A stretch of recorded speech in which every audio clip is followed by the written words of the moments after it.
Ladies and gentlemen, welcome to the 2019 PEN America Literary Awards. Please welcome the sultry sounds of Sweet Meg and the Wayfarers.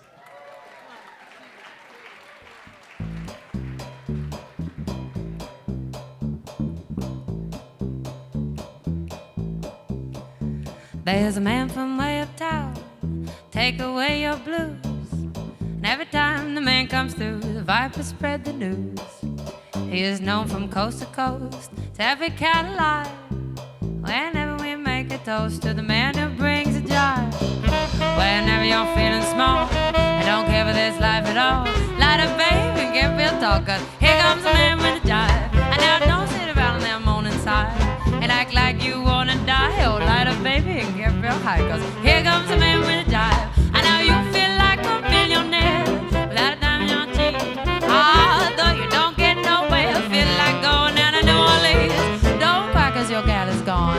Those vipers, they don't last for long. Just light up, baby, and then sing a song. Here comes a man with a jive.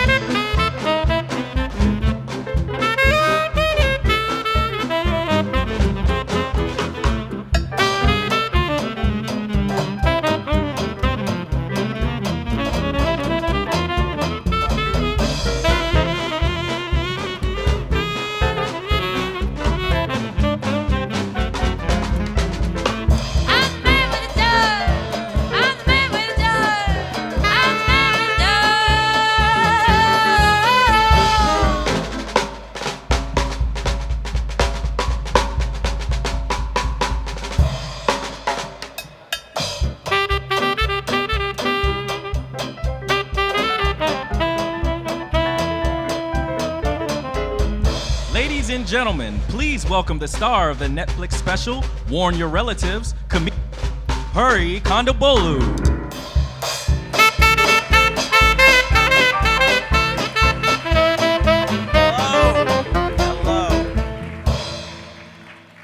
Hello. Good evening. Welcome to the 55th Annual PEN America Literary Awards.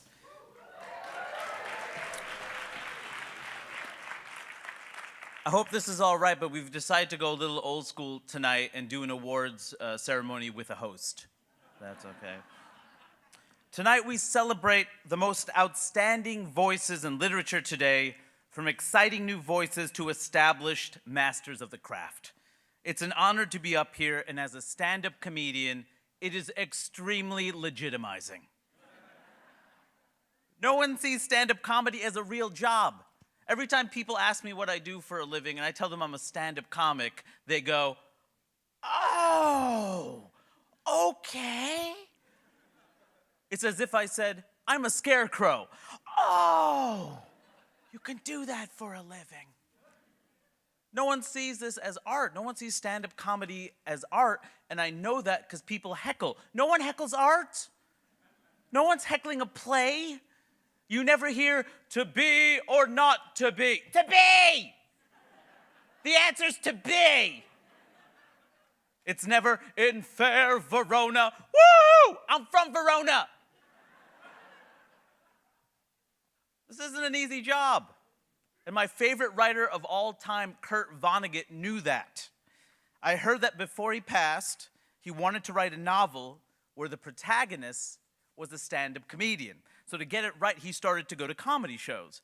And apparently after several weeks, he got so depressed by it, he quit writing the book. Think about this. This is a man who survived the Battle of Dresden. He saw tons of people die, a whole city destroyed. Yet after a couple of weeks of watching stand-up comedy, he thought to himself, "I can't watch any more bombing."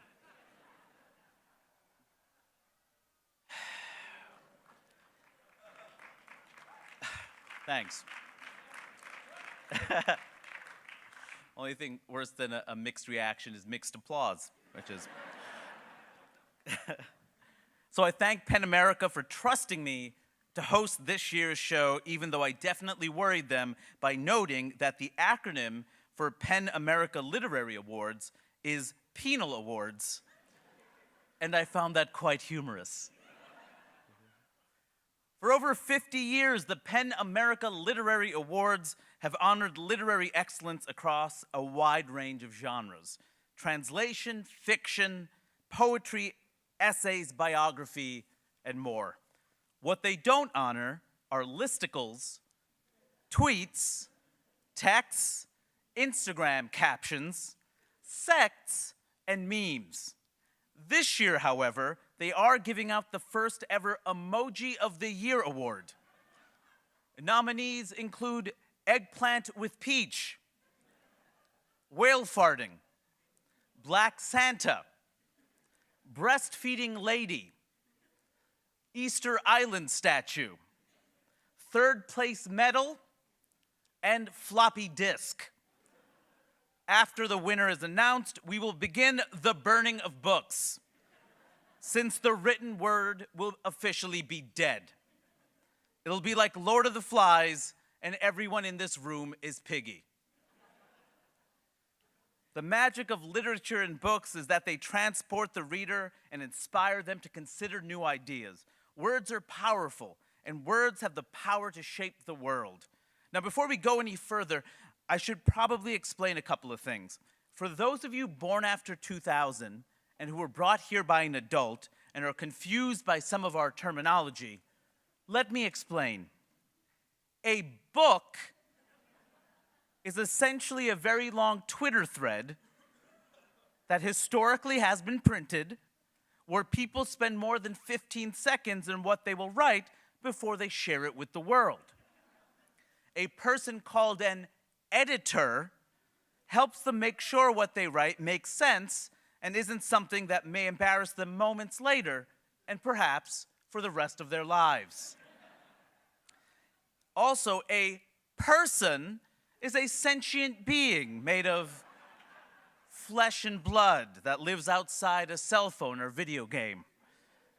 As for literature, think of that as Netflix, except you have to imagine the pictures for yourself. Also, Books and Chill is much like Netflix and Chill, except there's no sexual activity, and you and your partner fall asleep within minutes.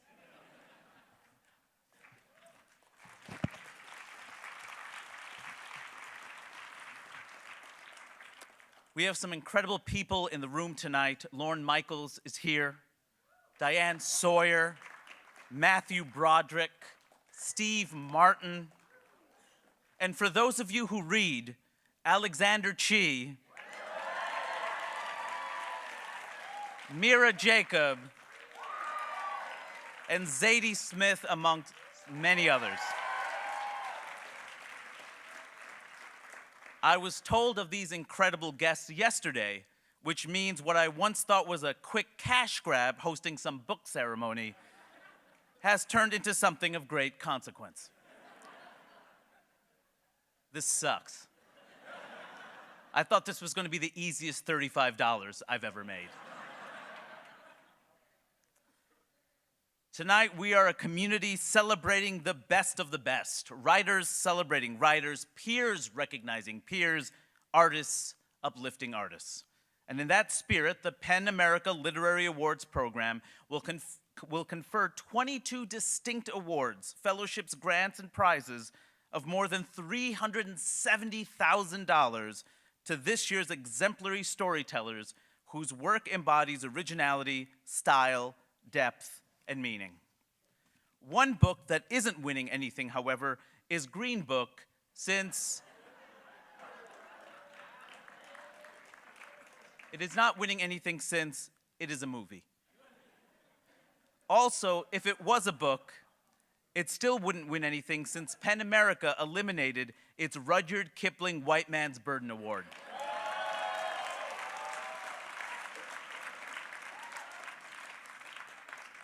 By the way, if you were offended by that, you should actually see Green Book. It's far more offensive. I mean, it's a very innovative sequel for Driving Miss Daisy, but still. As you might have noticed, I have made references to Lord of the Flies, Rudyard Kipling, and Kurt Vonnegut so far, Some of you might be thinking, Hari, have you not read a book since your junior year of high school?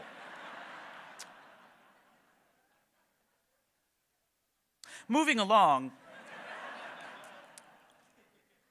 in coming together tonight, we are bound by a common belief defined by PEN America's mission to defend and celebrate free expression, to elevate silenced voices and use writing and ideas as a way to bridge political, social, and cultural divides. In the wake of mounting threats against these core values, PEN America is fortifying its defense and is now represented in every state across the country.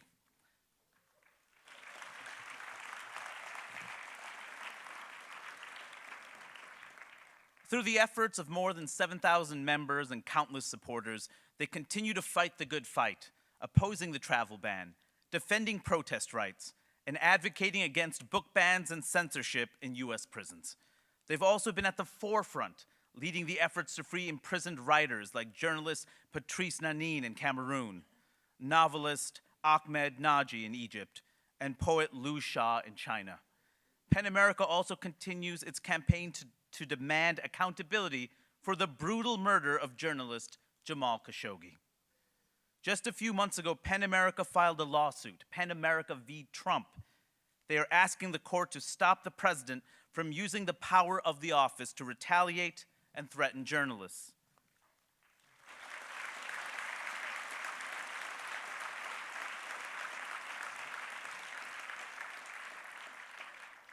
Also, I am personally filing a lawsuit to ensure the president's Twitter account has spell check. My lawsuit, Hari Kondabolu vs. Kofefe, is still pending. That joke was written before I knew Lorne Michaels was coming.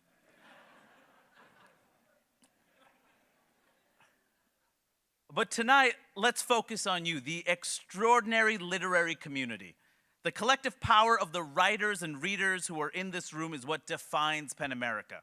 Together, we have the ability to transform and inspire. So thank you all for being here tonight, and let's get on with the show.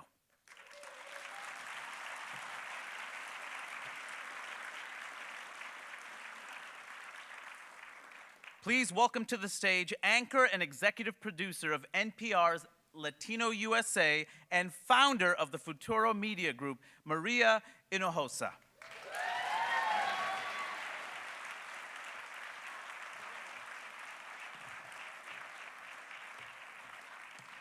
Don't you just love that? Wow, Hari, thank you. You definitely warmed this audience up. Hi, Diane. Hi, Lauren. Us journalists, we're really actors and comedians. Anyway, I am here to present an extraordinary award to an extraordinary human being. It is the Penn Nabokov Award for Achievement in International Literature, and it is given to a living author whose body of work, either written or translated into English, represents the highest level of achievement, the highest level of achievement in fiction, nonfiction, poetry, and/or drama, and is of enduring originality and consummate craftsmanship. Their words. This year's remarkable judges, Alexander Chi, Edwige Danticat, and Valeria Luiselli. But I couldn't come all this way and dress like this to just read another little thing introducing the amazing person who's winning this award. Sandra Cisneros is not just a Latina writer, Mexican-American writer, a writer of color. She's not just a woman, she's an extraordinary American writer. Not only just an American writer, now certainly she is an international writer recognized by this award. And when I was dabbling in writing, I remember that Sandra gave me a piece of advice. She said, write like you are sitting in your kitchen in your pajamas. An extraordinary piece of advice. And later, in some writing that I'm doing now, she said, don't write about what you remember, write about what you wish you could forget. And then when I was just with Sandra a couple of weeks ago at her house, in Mexico, in San Miguel de Allende, and we were going to be receiving the Frederick Douglass Awards. And of course, we immediately went into style, which is like, so we're going to be receiving an award together. What are you getting? What are you wearing? And she was like, we're representing Mexico. Because, you know, there's a little thing about Mexicans in the United States of America. So we're proud to be representing Mexico. That's why I dress like this, because Sandra Cisneros told me to dress like this. So, she has illuminated everyday stories of working class people. She's regarded as one of the most significant modern day contributors to international literature, American literature, in a formidable and awe-inspiring body of work that includes fiction, memoir, and poetry, because she's Mexican, so she does 16 jobs all at the same time. This year's recipient is, and I quote from the New York Times review of Sandra's work by B.B. Moore Campbell, she says, Sandra is not only a gifted writer, but an absolutely essential one. I am thrilled to welcome on stage this year's winner, Sandra Cisneros. I can't give you anything but love, baby. That's the only thing I've plenty of, baby. Dream apart, scheme apart, you're sure to find happiness, and I guess all those things you focus.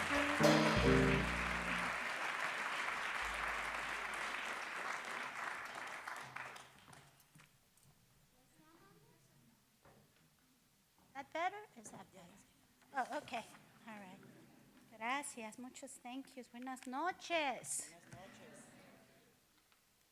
I have to read this really fast because I only have 2 minutes, but I think I'm going to go over.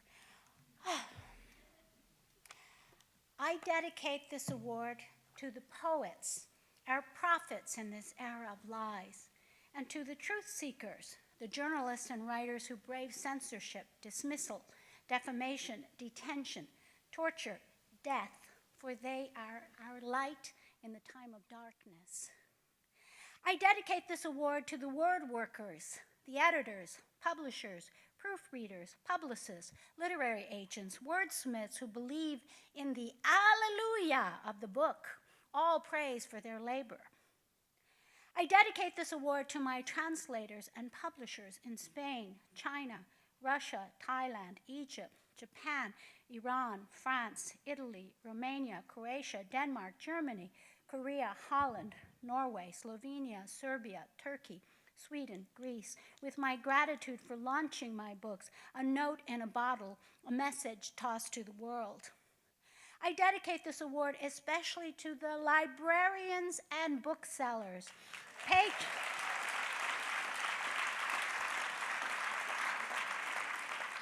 patron saints in the age of distraction, for theirs is the kingdom of heaven. Blessed are they for being the peacemakers.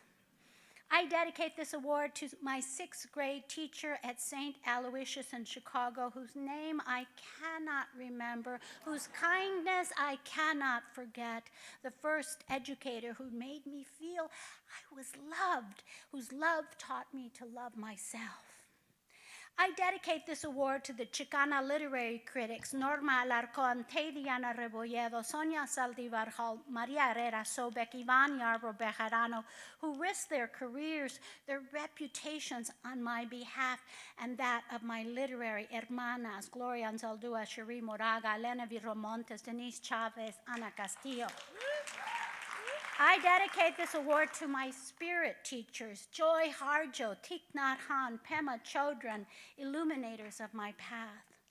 I dedicate this award to the courageous poet warrior Rita Dove, who dared to introduce to the canon American writers of color.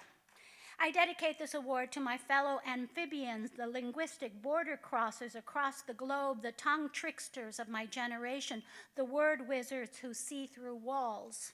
I dedicate this award to my blood as well as my spiritual family in Sarajevo, San Antonio, Texas, Chicago, San Miguel de Allende, Guanajuato, and especially to my literary family, the writers of Macondo.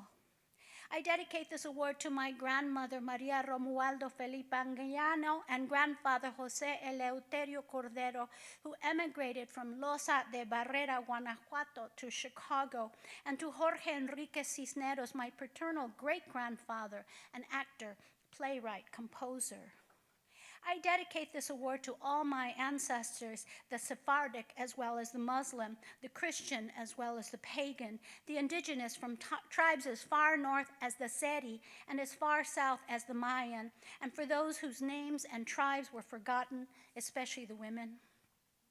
I dedicate this award to all divided by borders, the mothers and fathers punished for seeking asylum, for the children traumatized by separation, for the North Carolina woman Cruz who lost her son twice, once to deportation and then again to suicide, for the undocumented globally, for the stories they carry inside them, a burden too big for one body to contain.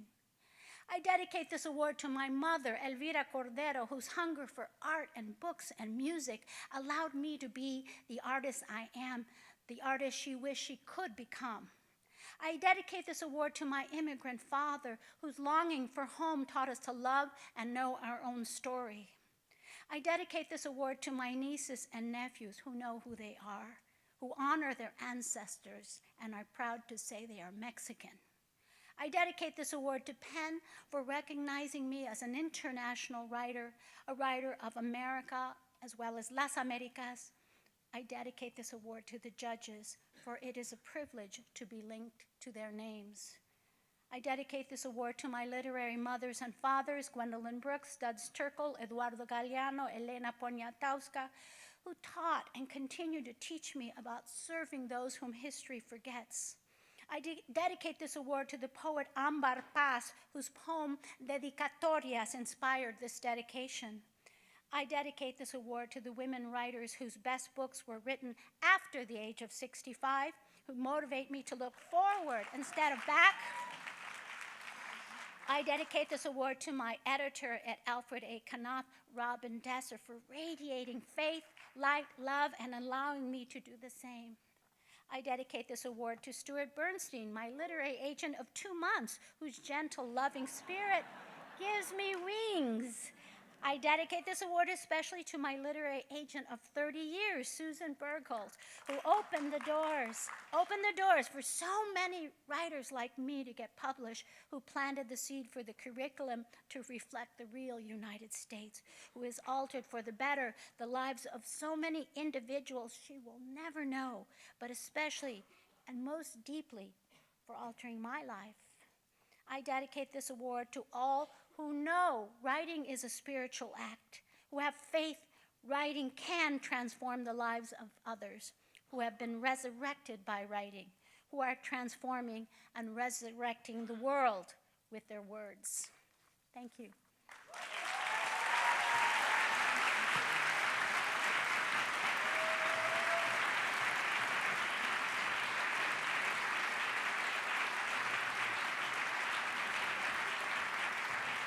Yeah, no.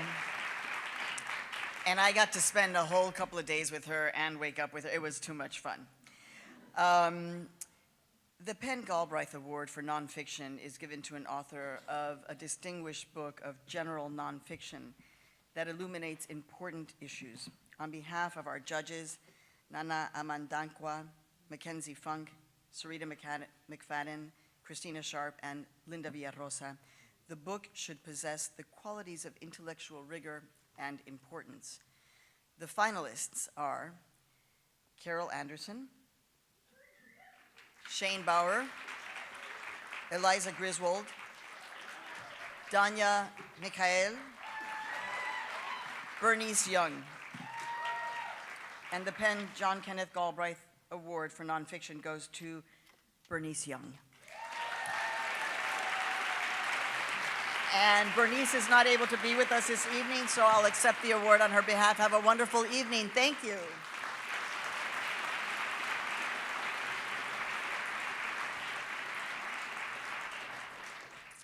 Throughout the ceremony this evening, we will spotlight each of the 5 finalists of the Jean Stain Book Award. At the end of our evening, we will announce the winner of this coveted literary honor, which awards $75,000 to an author of the year's best book-length work. Let's take a look at our first finalist.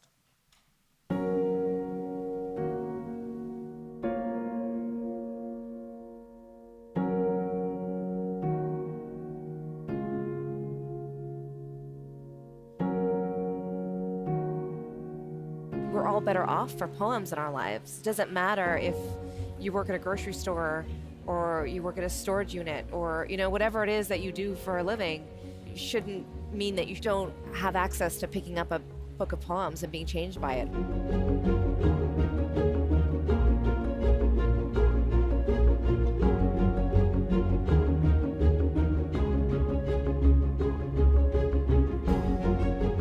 I think that there's really wonderful poems being written about where we are right now as a country, where we are right now as a world and as a human people.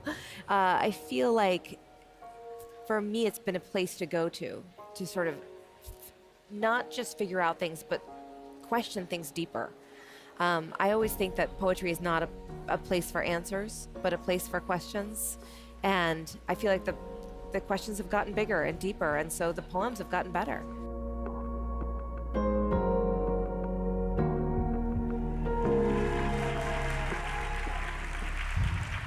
Please welcome 2015 Guggenheim Fellow and the chair of the PEN America Literary Awards Committee, David Yulin.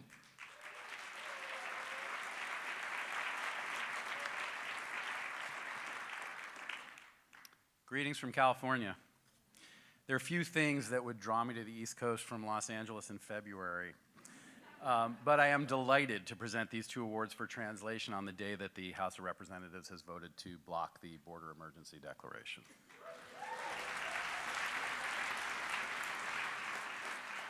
Translation, after all, among its many pleasures, reminds us that literature truly is a territory without borders and that it will tolerate no walls.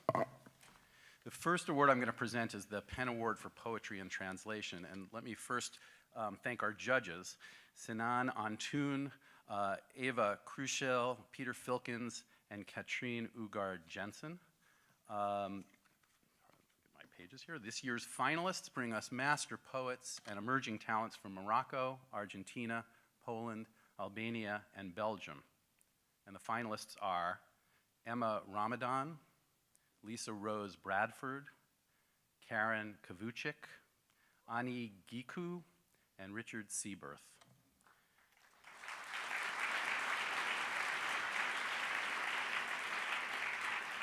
And the winner is Richard Seaberth for his translation of Henry Michaud's A Certain Plume. I can't give you anything but love, baby. That's the only thing I've plenty of, baby. Dream a while, scheme a while, you're sure to find happiness, and I guess all those things you've always found. Gee, I'd like to see you looking so sweet, oh my baby.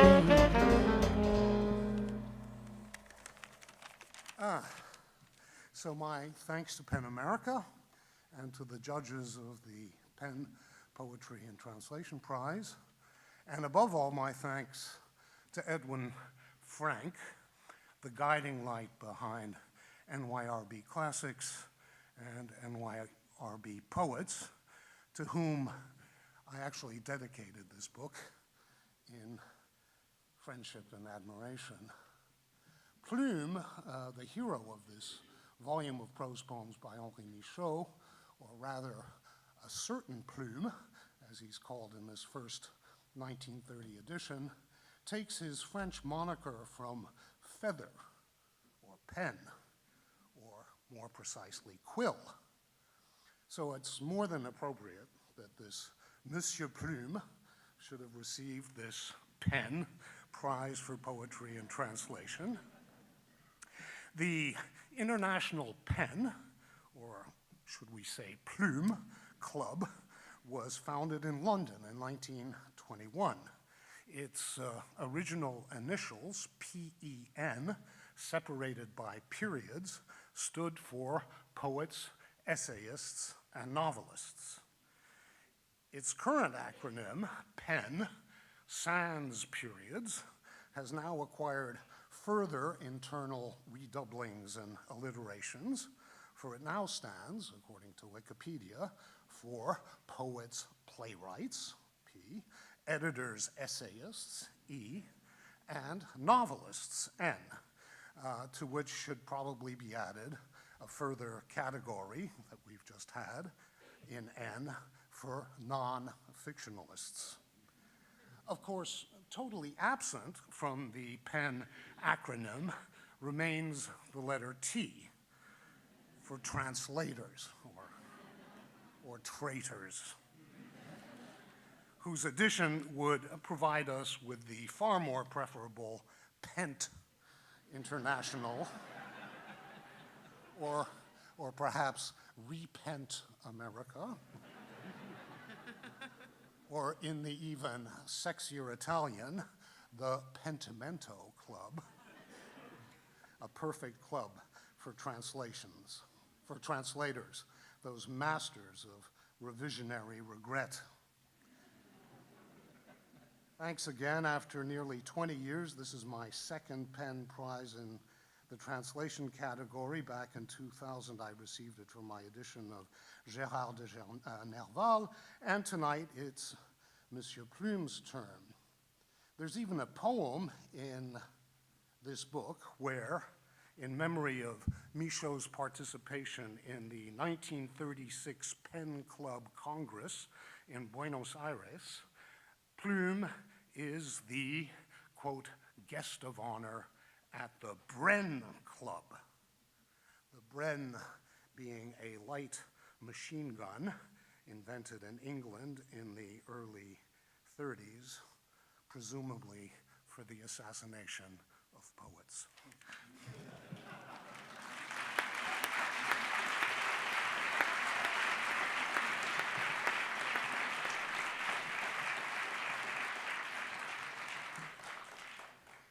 PEN America's very first award back in the 1960s was a translation award, and we couldn't be happier to still be awarding it today. The Penn Translation Prize is awarded to a book-length translation of prose from any language into English, published in 2018. We'd like to thank our esteemed judges, Ezra E. Fitz, Barbara Harshav, Vincent Kling, Marion Schwartz, and Ron Slate. This year's finalists translate work from Spanish, Norwegian, French, Italian, and Turkish. The finalists are Martin Aitken, Margaret Jewel Costa, Tina Cover, Jhumpa Lahiri, and Savinch Turkan.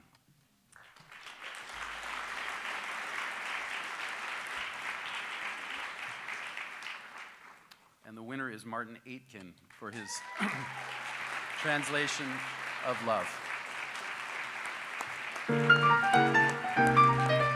I can't give you anything but love, baby.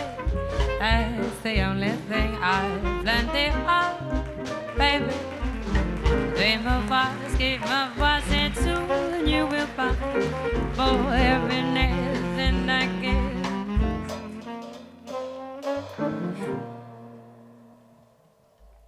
Well, I was sitting there wondering what to say if, and all of a sudden I'm standing here. I was thinking about a whole load of names, the likes of, I don't know, Hamsun, Dostoevsky, Kafka, Herta Müller, Inger Christensen, a whole host of names, an endless list. Authors whose writing would be completely unfamiliar to us if it weren't for the transformative, transcendental power of translation. Thanks indeed to Penn for recognizing that and acknowledging it. An enormous debt of gratitude to the author Hanne Østervik for writing such a compelling, passionate, insightful, and utterly heart-wrenching novel, and for entrusting it to me. Thanks to our intrepid publisher, Jill Schoolman, of the fabulous Archipelago books here in New York. Thanks to Norla, the people of Norla, for tirelessly promoting Norwegian literature abroad. Thanks to the Danish Arts Foundation for occasionally making sure I've got something to eat. Anybody else? I can't think of anybody. Well, there are loads of people out there. Thank you to them all. Thank you to Penn. And here's to love. Thank you.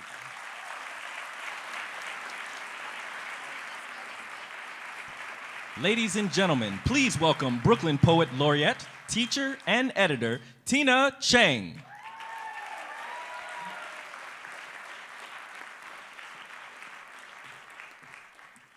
Good evening. The Penn Joyce Osterweil Award for Poetry honors the highest literary character of a new and emerging American poet of any age. This year, our spectacular judges, Daniel Brzezinski, Ilya Kaminsky, and Aria D. Matthews, have chosen a young poet whose debut collection, Stereotype, explores the intersection of space and body, race and religion, and sexuality and class amidst the ongoing crisis in Flint, Michigan. Stereotype creates new hybrid forms of poem plays, poem myths, poem dreams that ache and rage and claim their voice, making each darkness blindingly beautiful. Please join me in congratulating this year's winner for the Penn Joyce Osterweil Award in Poetry, to Jonah Mixon Webster. I can give you anything but not power, baby. That's the only thing I have plenty of. My baby, dream wise, scheme about to say soon you will find. Oh, happiness and I get them dead. All those things you've always fight for. I'd like to see you looking oh so swell, my baby.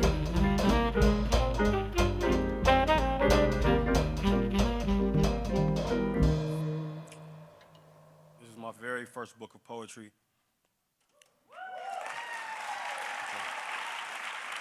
Thank you. Thank you. When I began writing it, I just set out to do one thing, was to tell the truth about what's going on in Flint.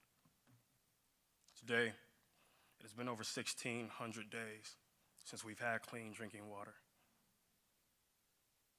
I've grown up, I've spent my entire life in the city. Studied, I learned the craft of poetry in Flint, Michigan. One day I will die in Flint, Michigan. In the early gloaming of a raid, his blood honeys the fetid water. I will die in Flint. In a handoff without witness, on any night. Perhaps this night, I am found with a broadcloth over my teeth, a bagged object in clutch, emptied water bottles at my side, and whatever else is left of my body will now enter the day rearward. In some nature, Jonah Mixon Webster is dead and weaponless. A fortuitous echo sucking air out, a shrunk-mouthed portal shrilling its sole evidence of event. A darkening, then all at once, snow. Thank you, Penn America. Thank you to the judges. Thank you for the people of Flint, Michigan. This is for people in Flint. Thank you.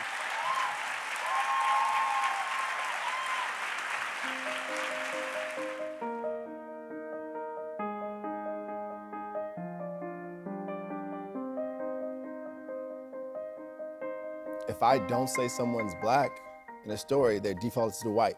And that's because of the overwhelming homogeneous nature of all media, you know? Yeah. The canon is overwhelmingly white. And so we're sort of trained as early readers to think that the people we're supposed to look to as protagonists, the people that we're supposed to follow, people we're supposed to care about, we assume that they're gonna be white.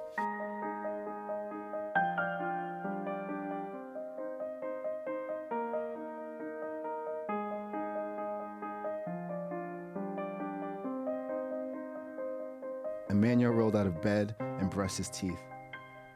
The house was quiet. His parents had already left for work.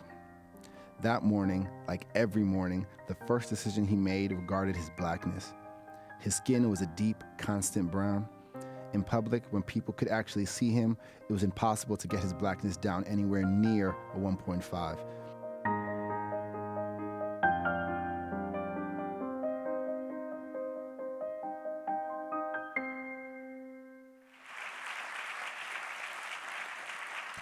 Please welcome panelist on NPR's Wait, Wait, Don't Tell Me, and author of Approval Junkie, Daytime Emmy winner Faith Salie.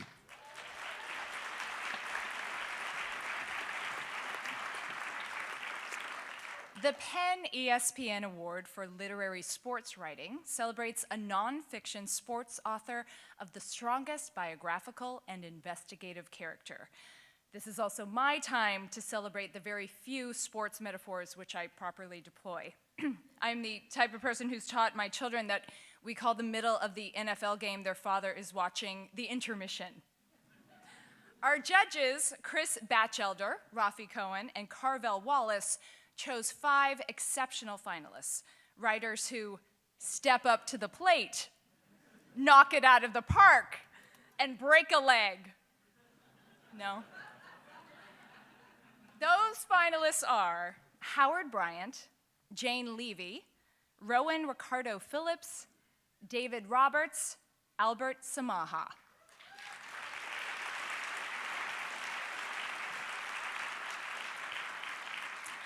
And the winner is Rowan Ricardo Phillips for The Circuit, a Tennis Odyssey. I can't give you anything but love, baby. That's the only thing I have plenty of, baby. Dream a while, scheme a while, you're sure to find a happiness, and I guess all those things you've always pined for. Gee, I'd like to see you looking oh so swell. Oh, my baby, diamond bracelets, rose. Hi. So I wrote this book, not intending to write this book. I'd tore my Achilles tendon. I couldn't really do anything. I was really high on oxycodone. And by the time the Australian Open happened in 2017, it was kicking off, and I don't want to get too sporty, because I'm a poet. I'm not that sporty, but there's great narrative and pathos in sports and thinking about it. And we got really excited because we thought we'd see a grand spectacle. We'd see the Williams sisters play in the women's final, and we'd see Roger Federer and Rafa Nadal play in the men's final in Melbourne in the Australian Open. And just at that time, the executive order came down, and the day that Roger Federer and Rafa Nadal played was the same day that people screamed to the airports and started to protest. And they brought their kids, and they're out there, particularly in the Northeast in the cold. And I'm somebody who's always wondered, with tennis, but all sports really, kind of like where the world, the real world, begins and the fantasy that is sport ends. And it seemed such a rich and necessary hole to kind of fall into. And that's where this book really started, not on the grass of Wimbledon and not on the clay of Roland Garros, but rather there, where you wonder, after you've watched a wonderful tennis match at 5 in the morning or 5:30 in the morning, where are you going to go? What are you going to do after that? And what it all means. So I really want to thank my wonderful wife, Nuria, who's here, and my wonderful daughters, Imogen and Astrid, for getting up with me at those ridiculous hours, and just kind of really being there and going to the US Open with me and all those crazy things. I'd like to thank my folks for passing on this wonderful game to me that, as wonderful as it is still a colonial inheritance for them and something that I made sense of on the strangest courts you'd find in parts of New York City. I'd like to thank my wonderful publisher and editor, Jonathan Galassi, and I'd also like to thank Laird Gallagher and Chloe Tessier-Rose, and everyone at FSG who helped put together just a really beautiful book. All the editors of the Paris Review, David Shiftel, and of course also Caitlin Thompson at Racket, just really, all of you, the other finalists, of course, and the judges and Penn, I accept this gift not as a prize, but really just kind of as a sign that we find synergy in our deeds, that action's the only testament for moral behavior. And writing's the only action that I know where I feel like a really ethical and moral person. Thank you for sharing this moment with me, and for those of you who spent any time with this book, or on a tennis court, or enjoying intermission with their better half. Thank you, and I hope that we can meet more in the years to come on the page and hopefully doing the right thing. Thank you very much.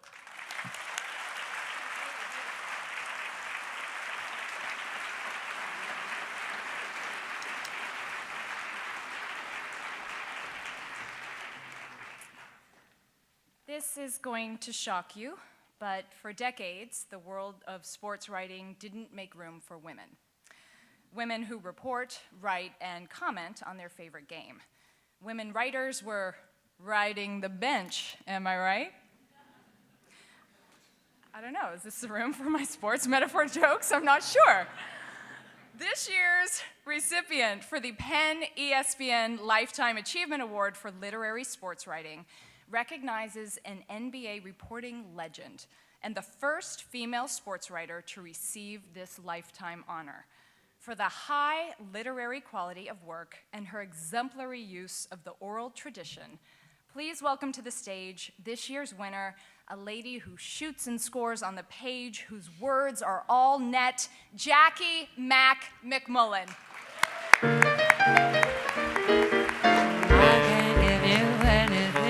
Love, baby, that's the only thing I've plenty of, baby. Dream a while, scheme a while, you're sure to find happiness in a kiss. Thank you very much. Well, good evening, and I'm a little overwhelmed to be up here with so many incredible writers and poets, and I want to thank Penn America and ESPN for this award, the past winners of which literally take my breath away. And I'm just really incredibly honored to be part of this celebration.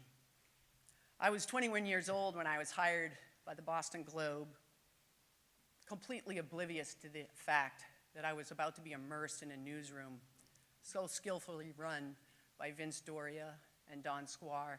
It was literally an incubator of excellence for my industry. Breaking news, Will McDonough owned that. Eloquent prose, Lee Montville showed us how to do it on deadline, no less. Writing with just unbridled joy and passion, my good friend Bob Ryan, he cornered the blueprint on that. Bob is here somewhere this evening. He's not only a past winner of this award, he's someone who's been a great mentor and friend to me, and I can't tell you how much he's taught me. There were also a whole bunch of young writers that I learned from while I was at the Globe, including Ian Thompson and Steve Fainaru, who wrote so beautifully and so long for sports journalists. We all did. It was absolute journalistic heaven, frankly. And as the years passed and I switched jobs, I wondered if I would ever get an opportunity to spread my literary wings like that ever again. But at the urging of the great John Walsh, I plunged into a full-time job at ESPN, where I had the pleasure of working with the innovative Henry Abbott, and later his successor, Christina Douglas, both of whom enthusiastically supported this idea of recounting meaningful stories. Our business, the sports business, is changing very rapidly. We're trending towards instant analysis and quick hits and pithy tweets. And I want to commend ESPN for being committed to long-form journalism. And I'm really proud to work at a place that's still willing to do that.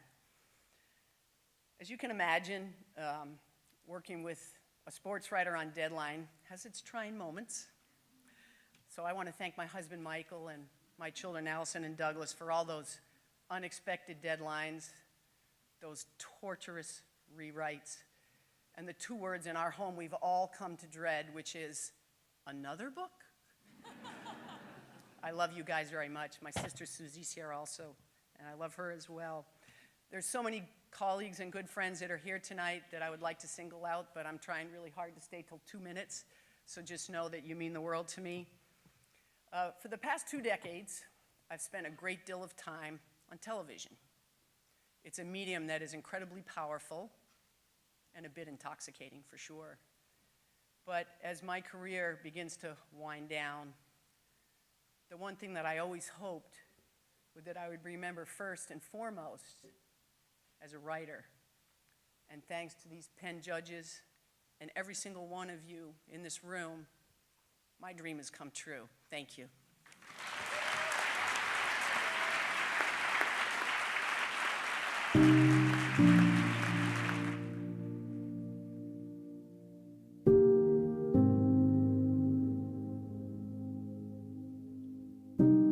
I was talking to high school students today, and you know, they were asking me about how I got started, and I think it's powerful when you begin to articulate yourself, right? Like that feeling of getting to name yourself and define yourself and to speak it out loud.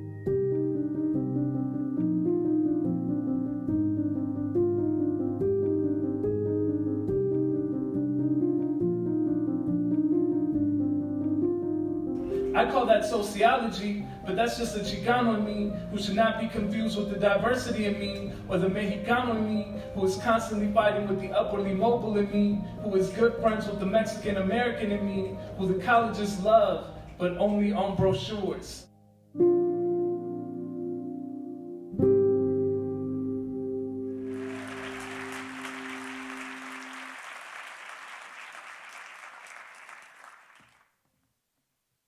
The Penn Robert J. Dow Short Story Prize recognizes 12 emerging fiction writers each year for their debut short story published in a literary magazine or cultural website. PEN America would like to thank this year's judges Alice Sola Kim, Carmen Maria Machado, and Danielle Evans, who have helped launch the careers of these debut writers. Here are the 12 winners whose stories will be published in an annual anthology by independent publishing house Catapult. Please kindly hold your applause until after all the names are announced. The winners are Tamiko Bayer, Sarah Curry, Laura Freudig, Doug Henderson, Enyuribe Ibegwam, John Paul Infante, Jade Jones, Pingmei Lan, Marilyn Manolakis, Kelsey Peterson, Erin Singer, and A.B. Young.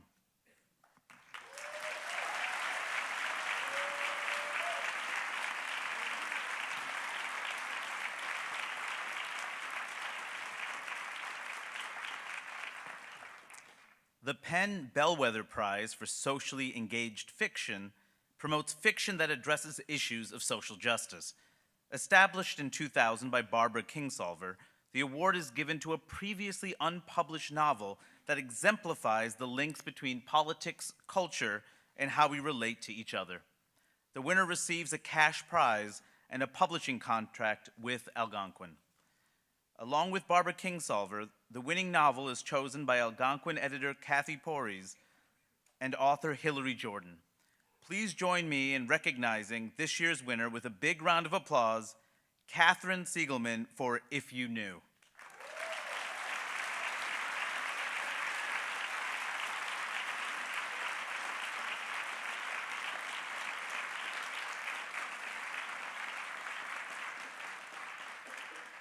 If You Knew is an urban noir exploring issues of homelessness and community in rapidly gentrifying San Francisco. Now, I am excited to announce the coveted Penn Robert W. Bingham Prize for Debut Fiction. This award honors an exceptionally talented fiction writer whose debut collection of short stories suggests great promise. This year's judges are Chris Abani, Francis Huang, and Gary Lutz. They have chosen 5 exceptional finalists: Jamel Brinkley, Helen DeWitt, Will Mackin, Chaya Bhuvaneshwar, Akhil Kumarasamy.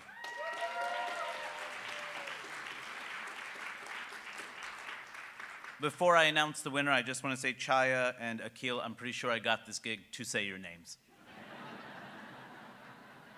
Sisters, I have your back.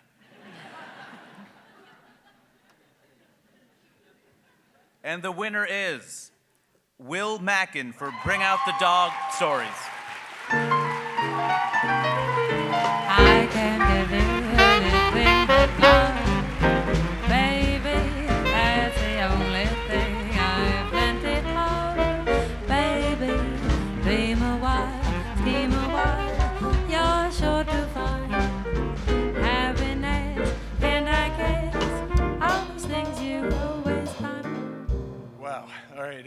Good evening, everybody. I don't have notes, and I'm a retired sailor, so everybody buckle up. It's going to be a rough ride. Thank you, Penn America. Thank you to the judges. And very honored, especially considering the talent of the fellow finalists. I've ordered all your books, and I'm reading them, and I've just been blown away. So very honored to be up here. My book is about a SEAL team at war. I happen to be a part of a SEAL team. The genesis of the book, though, started when I was trying to join the team. There was a long process. You had to volunteer, had to be invited to interview. And the first interview took place in Fort Bragg, North Carolina, at JSOC headquarters, which is Joint Special Operations Command. And there were a few people interviewing for the job, and they went first. And while I waited, I was in a break room. It's like any normal break room. There was a refrigerator, a microwave, a table, some chairs. I sat at a table. There were a number of books on the table, and they'd all been written by ex-commandos, ex-members of this team that I had been a part of. And as I waited, I leafed through them. I didn't bother to read anything. I just went right to the pictures. And it was all what you'd expect, what you've probably seen. Young men, heavily armed, in godforsaken parts of the world, with little black bars over their eyes, and they were all smiling. As I was looking through these books, the guy who came in to get me, to bring me to the interview, opened the door and he saw me reading, and he was surprised. He said, "We don't write fucking books."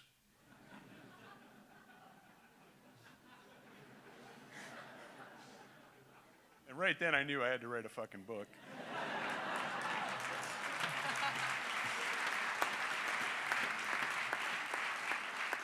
It took some time, though, and I had a lot of love and support along the way.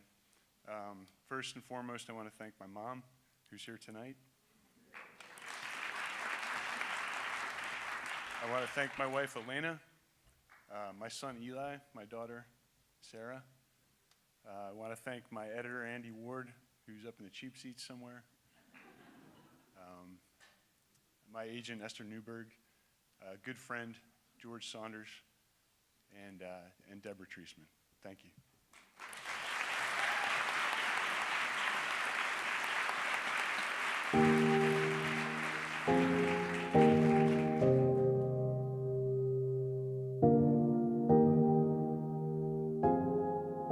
One day, I came across a tree 30 feet across, 300 tall. Yeah, I mean, you don't have to be a particularly sensitive soul to see something like this and say, my God, I did not know what life could do.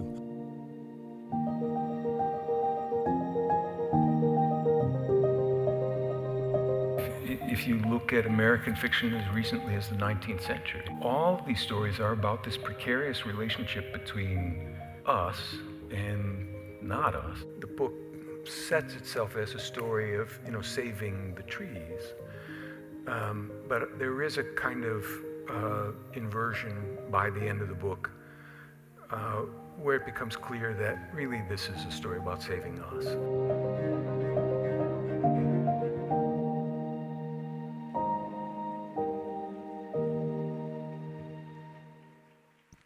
Please welcome executive producer of the historic Apollo Theater and director of Lynn Nottage's By the Way, Meet Vera Stark, Camila Forbes.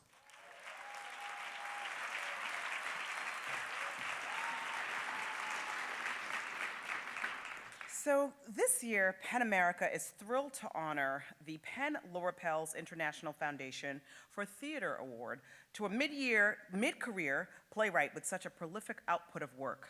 17 plays in a little over a decade.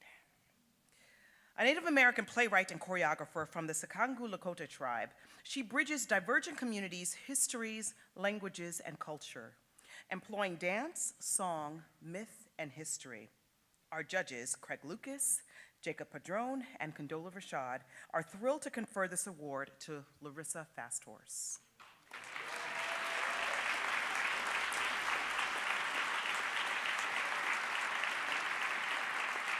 And tonight, we would like to present to you two performances from Larissa's plays, Urban Res and What Would Crazy Horse Do?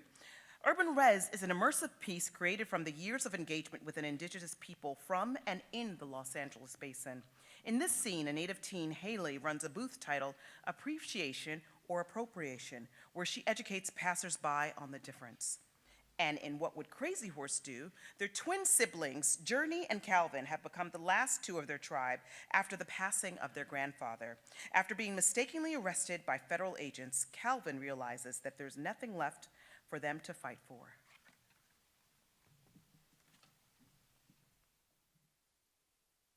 You have no idea what my life is like living out here in the city. You grew up on a reservation with Indians everywhere. I am the only Native American in my entire high school. So every time the Chiefs play, or it's Columbus Day, or we go to a mission, or it's Halloween, or there's a concert, I am literally the only person in thousands who cares that what they are doing is hurtful, hurting me.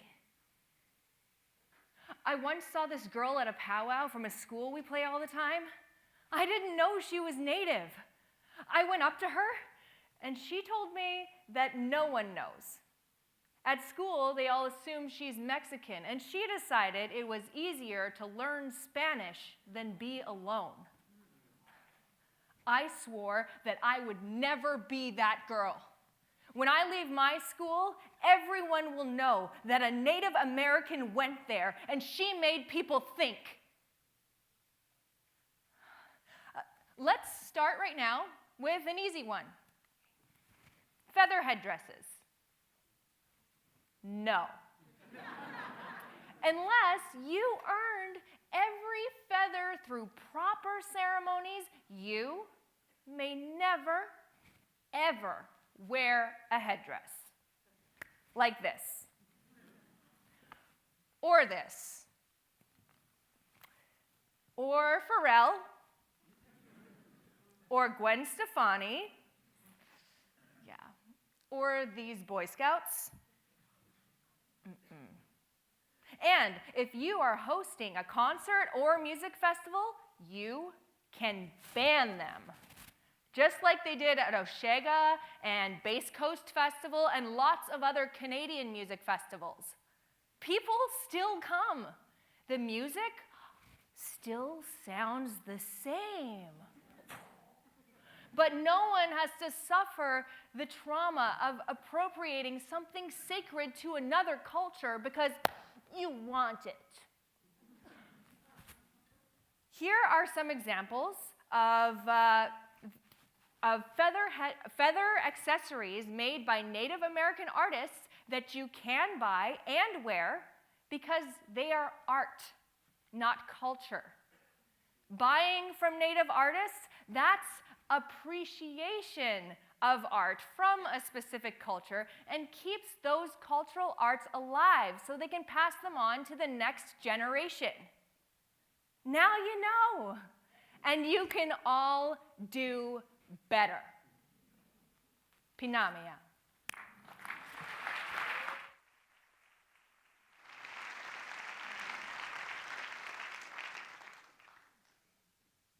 Tonight, when the agents were taking us out of the clinic, all I could think of was you, your stupid fucking meme. So I yelled, "This is what Crazy Horse would do!" And I fight. Oh, the Indians all cheered, and I felt fucking great being wrestled into that car. Then this big Fed stares me straight in the eye, and he says, "Who the fuck is Crazy Horse?" It's like he grabbed my fist and shoved it and grabbed my heart with his fist. Then he leans in and says, "Is Crazy Horse the ringleader?" I said, "He's the greatest Lakota war chief in history. He defeated Custer. They're carving the world's largest monument in his honor." He says, "That's too bad. Could have cut yourself a deal." I rode alone in that car, and shit got simple. Everything in my life was focused on finding some meaning to the world.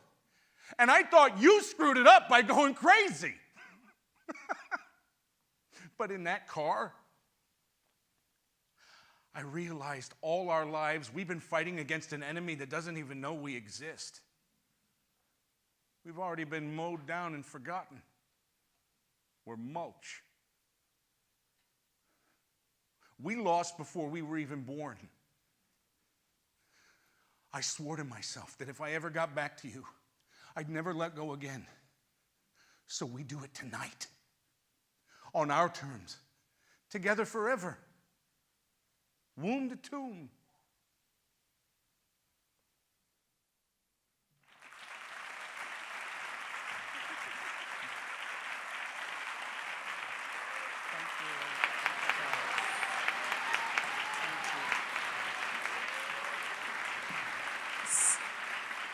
It's incredible. So please help me welcome this year's winner, Larissa Fasthorse. I can't give you anything but love, baby. That's the only thing I've plenty of, baby. Dream a while, scheme a while, soon you will find.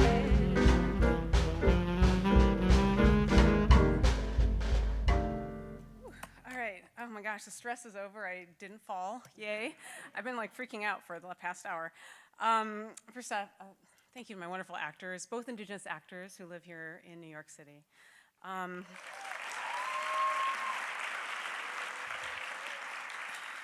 a big crybaby, so I'm working on it. As you all know, the tagline of PEN America is the freedom to write. And I actually had to look up the definition of the word freedom. That means, oh, someone's texting me. Oh, it's Sandra Cisneros. Oh, I should answer that. That's amazing.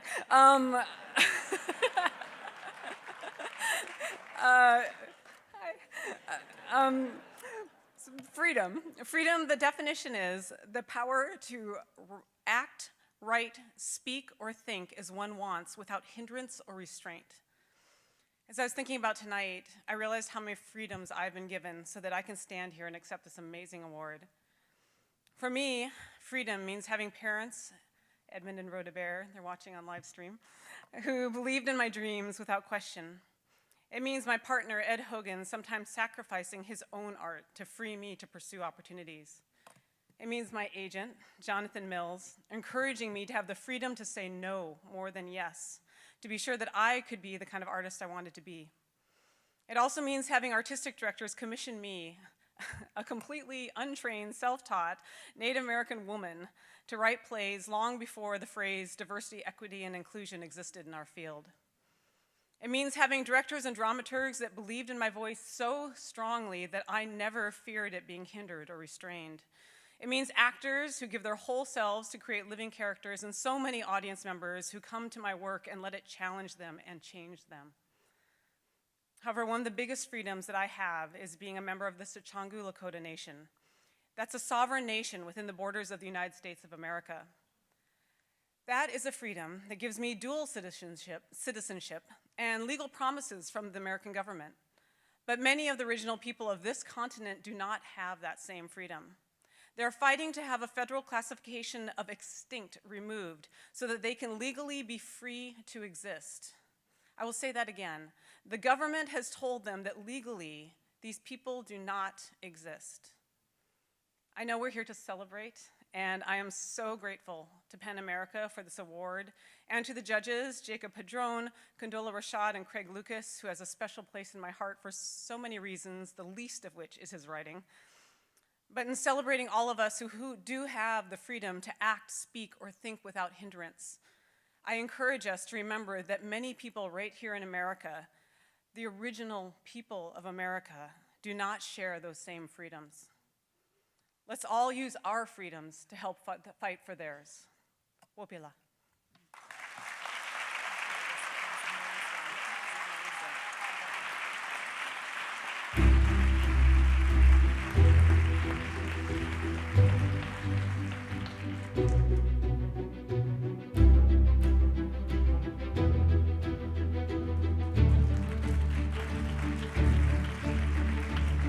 If you're a writer, you really want Mike to direct your screenplay, because you know that every shot and every costume and every piece of furniture and every shoe and everything you see is going to tell your story and never give it away.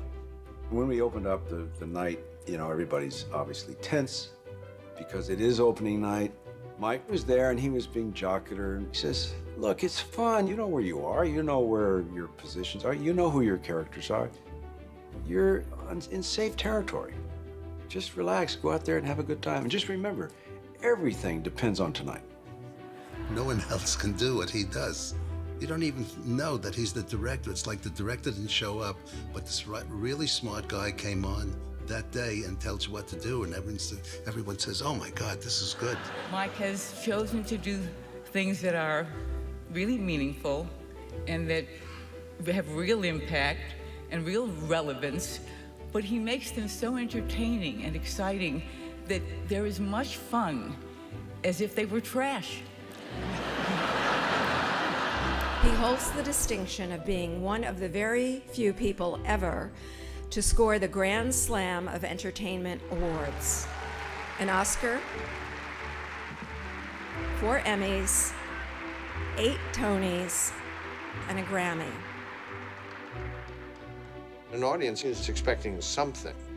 First thing you learn is that the audience says, why are you telling me this? And you have to have an answer. Well, there are several answers. One is because it's funny. But then you learn that that's not enough because you're only going from laugh to laugh, and in between is this terrifying vacuum because there's no purpose. The other answer is, an additional answer, is because it's about you, because it's something you know too, because this is about your life, or the life we all have together.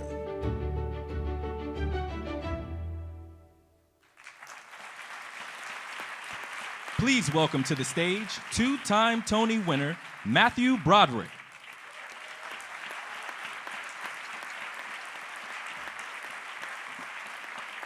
Thank you. This year, we are pleased to announce a new award. Saturday Night Live creator and director Lorne Michaels and PEN America are thrilled to introduce the PEN Mike Nichols Writing for Performance Award. This honor will be given annually in recognition of the unparalleled legacy of playwright, screenwriter, and director Mike Nichols. Mike Nichols' storied career spanning 6 decades included every aspect of entertainment, from his beginnings in the improvisational comedy with the great Elaine May, to writing for film and television, and legendarily directing and producing some of the most memorable plays and movies of our time. Starting in 1963 with Barefoot in the Park, up to the 2013 revival of Betrayal, Mike directed 22 Broadway productions. His landmark films include Who's Afraid of Virginia Woolf, The Graduate, Silkwood, my personal favorite, Biloxi Blues. That might be the only time that you hear that sentence. But that movie provided me with my one chance to work with Mike. And I would like to tell you that we spent years after that scouring, looking for material to do together again. But I think that would only be half true, because I think I was looking for material. And Mike was he was struggling to work with Meryl Streep, Melanie Griffith, Harrison Ford, Tom Hanks, Philip Seymour Hoffman, Jack Nicholson, Emma Thompson, Elizabeth Taylor, Richard Burton, Nathan Lane. But Mike and I, we remained very good friends. And I was with Diane before, one time we were standing around at his house in Connecticut, and we were at a field looking at some horses, his horses. At one time he had a lot of horses, but he only had a few. And he had 2 llamas. Somebody had given Mike some llamas. And Mike said to me, "Don't ever buy anything that eats." So, very good advice, and I wanted to share that with all of you. Don't buy anything that eats. Fortunately, he left us all with a body of work, which I think you already just saw. I thought you were going to see now. Believe me, it's an amazing list of work that that man did. He's one of the great directors of all time. This award tonight celebrates a writer whose work pushes boundaries and breaks new thematic and artistic ground, and who has the potential to impact culture the way that Mike Nichols' inspiring legacy of work did. Our inaugural winner began writing in high school, which is where I first met him and where we first worked together. I played my first leading role in his first play, which was called, and I'm not kidding, The First Day, written with Bruce Cornwall, our teacher. After that, I and others would read pretty much everything that Kenny wrote in his living room. We'd read it out loud. He gained a slightly wider audience and considerably more critical acclaim in 1996 with his play, This Is Our Youth. His success in theater continued with The Waverly Gallery, Lobby Hero, both beautifully revived on Broadway in 2018. He and I did his play Starry Messenger in 2009, and we'll be doing that again in the spring in London. A new block of tickets is currently available. He made his screenwriting debut in 1999 with Analyze This, and has subsequently been nominated for the Academy Award for Best Original Screenplay 3 times, for You Can Count on Me, which he also directed, Gangs of New York, and Manchester by the Sea, where he again directed and which won the Oscar, among many other awards for Best Writing. I am proud to have been in every movie that he's directed, usually playing an unsympathetic asshole.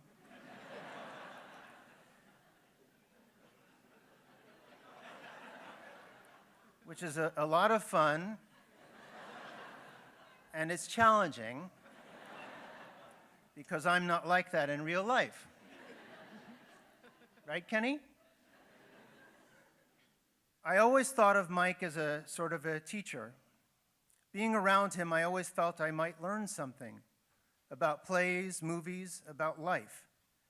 I tried hard to remember everything said, every moment that I had with him. I feel that way about Kenny, too. And I noticed lately a slew of young actors who seem to want to be around Kenny, just like we all wanted to be around Mike. I've known Kenny for over 40 years now, and it's not every day that a person gets to present an award named after a dear friend to his best friend. So please join me in celebrating this year's winner for the Penn Mike Nichols Writing for Performance Award to Kenneth Lonergan. I can't give you anything but love, baby. That's the only thing I've plenty of. Baby, dream a while, scheme a while, you're sure to find happiness, and I guess.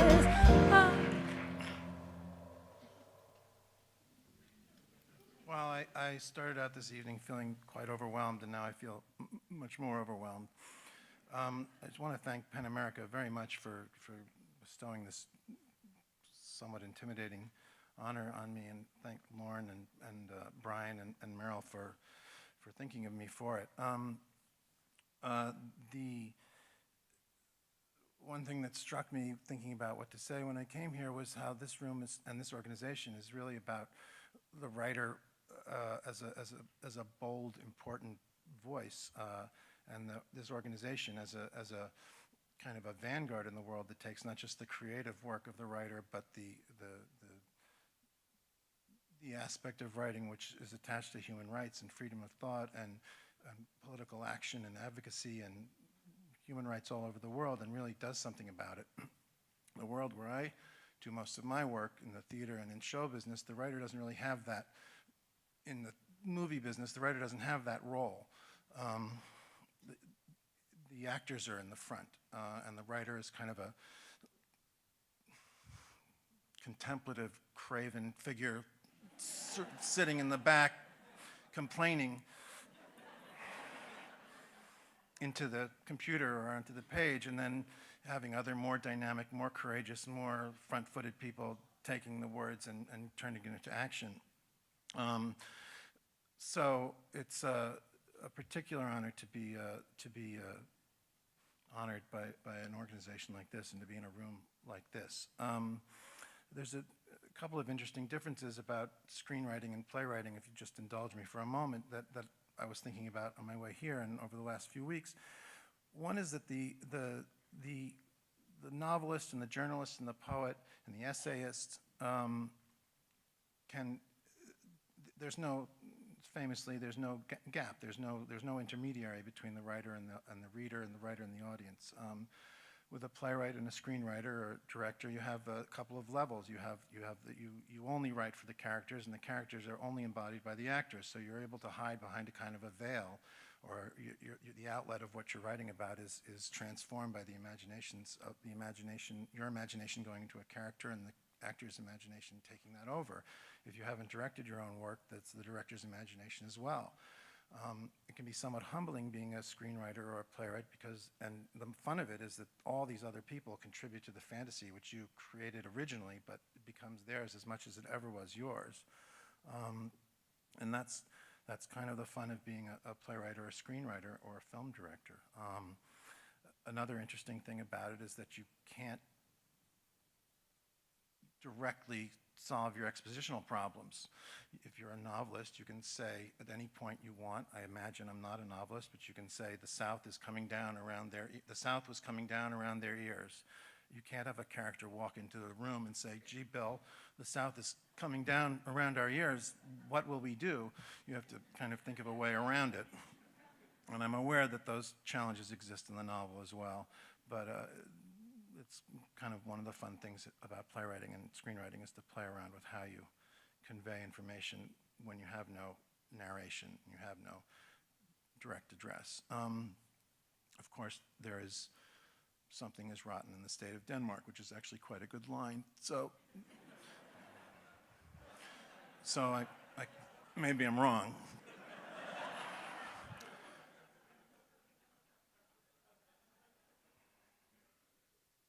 Which just brings me to my last point, and then I will wrap up. But you can be wrong as a playwright. You can continue to be wrong as a playwright and a screenwriter because your characters never have to agree about anything. You can hide your views between your doubts and your views between two people who argue with each other, and the argument is never settled. And that's why, in a way, the pattern you make of the world is one you make around the corners. Again, I know that's true of all the other art forms that I've mentioned, and the craft that goes into that, but there's a way of hiding in the back that a playwright has that I'm not sure is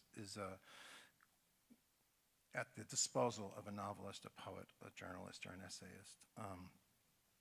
And then finally, just like to say that to receive the Mike Nichols Award there's just something in particular. It's just stunning to me. One of the great honors of my life was having the great Elaine May in my play, The Waverly Gallery, this year. And anyone who saw that production knows that that's one of the great performances of all time, and it's just kind of a dream come true. Mike Nichols was an innovator who, with the wedge of his innovation, became part of the mainstream, which is something that the mainstream really needs, and something that everyone in this room has provided them with, and that Penn takes and spreads all over the world in even more concrete ways. And I'm just very, very honored and privileged to be here. Thank you very much. Ladies and gentlemen, please welcome activist, speaker, and author of New York Times best-selling memoir and now a major motion picture, Boy Erased, Garrett Conley.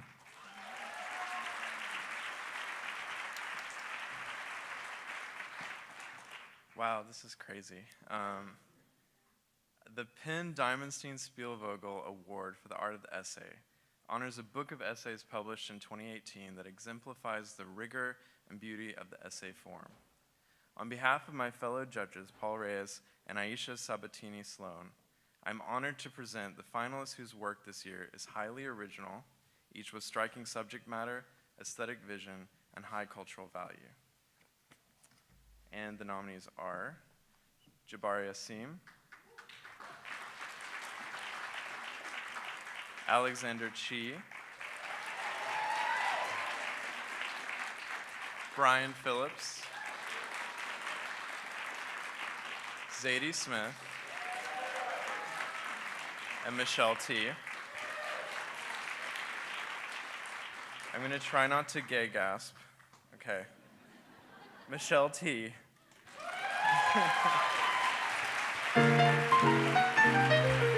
I can't give you anything but love, baby. That's the only thing I plenty of, baby. Be my wife, keep my wife. You're sure to find all happiness, and I guess all the things you want, baby, my boy. Gee, I'd like to see. Wow, I'm I'm having a full body gay gasp at all of this. Wow, this is feels very incredible to me. Thank you, PEN America. I have so much admiration for the incredible social justice work that you do, and to even be a tiny part of your gigantic story is such a huge honor. Thank you so much to the judges for doing this. I write largely about people outside the mainstream. I always have done that. It's so hugely touching and validating when my work gets recognized on a level like this. I mean, this has never happened, so actually, it's not like it's always. It's right now. It feels really validating.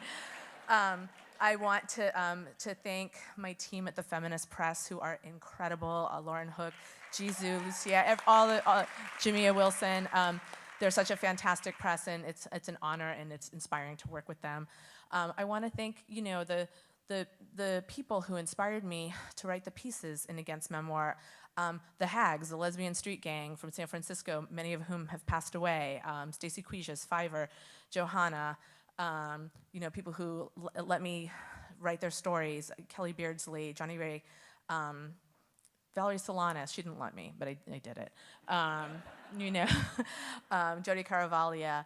And I really want to thank my husbandy, wifey, genderqueer spouse, Dashiell, who gives me so much support. I mean, like all writers, I have immense imposter syndrome and constantly wonder what I'm doing with my life and when I'm going to get a real job. And they always support me and can see that the work I'm doing is valuable even when I can't. So thank you, I love you so much. And thank you, everybody. I love being a writer. Thank you, all writers.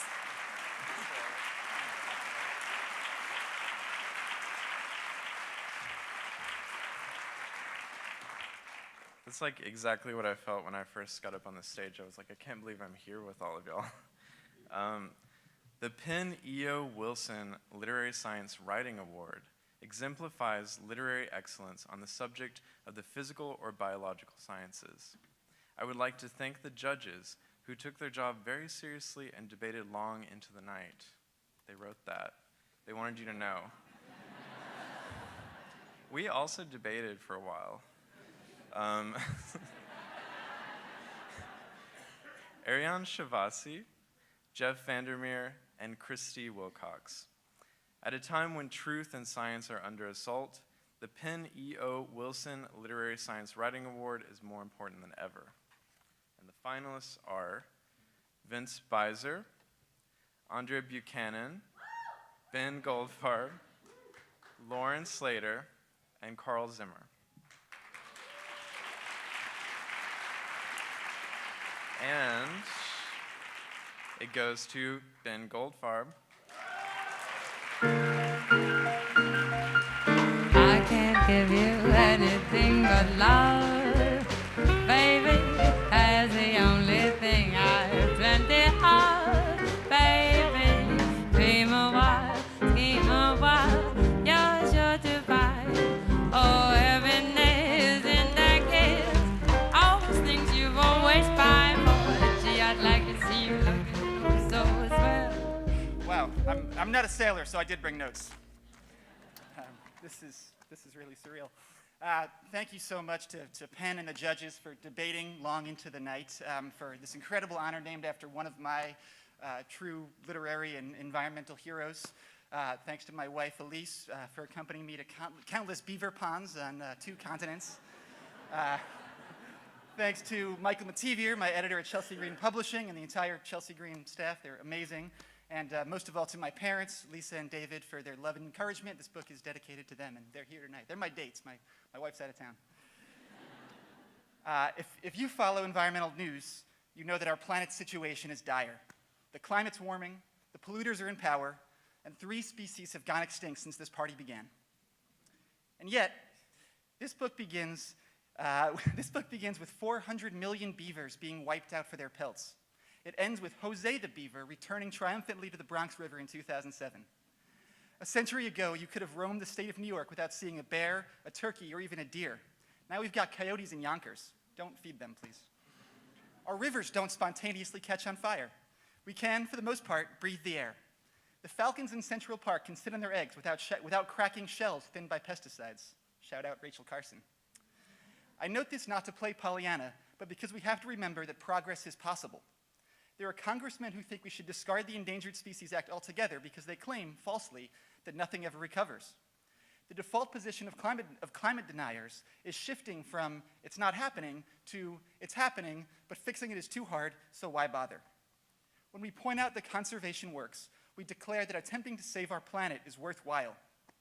To me, the story of beavers and the story of so much North American wildlife isn't a distraction from the darkness. It's a defensive striving for the light. Thank you to you all for helping us imagine a better world.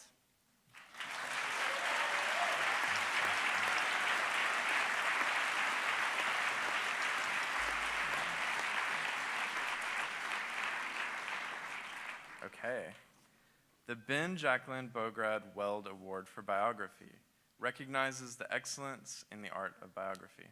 Our esteemed judges, Nell Irvin Painter, Sam Stevenson, and Rachel Syme, consider the winning work to be one of exceptional literary merit and based on scrupulous research.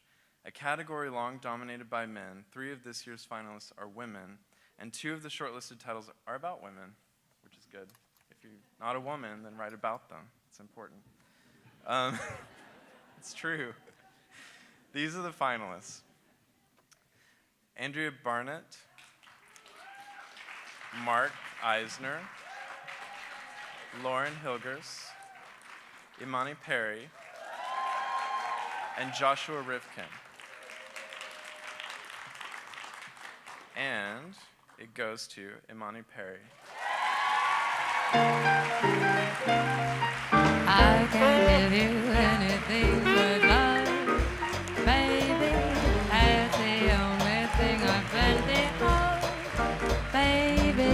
Dream a while, scheme a while, you're sure to find happiness in that case. All those things you've always found for. Gee, I'd like to see you looking oh so swell, oh my baby. Oh, my goodness. Okay, I will. Let me begin by saying that this is an enormous honor. I'm grateful to PEN America, to the judges. I'm honored to have been amongst such an extraordinary group of finalists. 60 years ago, this spring, a young black woman from Chicago's South Side had a play premiere on Broadway, A Raisin in the Sun. She changed the world of American theater. She became the black woman with the most widely produced play for a black playwright in the entire 20th century. And yet we knew very little about her life. She died at age 34, which was a tragedy, And yet her story remained largely untold, and I aimed to change that with Looking for Lorraine. I dedicated the book to her for her brilliance. It was only possible with the support of my extraordinary editor, who responded to an email, not a formal proposal, Gayatri Patnaik at Beacon Press, my children, Freeman Diallo and Issa Garner, who are beautiful and brilliant and patient with a mother who writes incessantly, and of course my family, my community at Princeton University. But really, in so many ways, Lorraine herself was the constant driver and inspiration. So I want to accept this award for her brilliance, as I said, for her curiosity, for her playfulness, for her courage, for her intellectual, extraordinary voraciousness, for her pursuit of truth, of justice, for her identity as a Black lesbian feminist long before any of those things were recognized as things to be proud of in the public arena. I thank her for her existence as a beacon, and I thank her for giving me the opportunity to become more fully the only thing that I knew for the entirety of my life that I wanted to be was a writer. In some ways, I studiously avoided that by becoming an academic. And in many ways, Lorraine brought me to the fullness of who I am. And so I am enormously grateful to her for that, and to all of you. Thank you.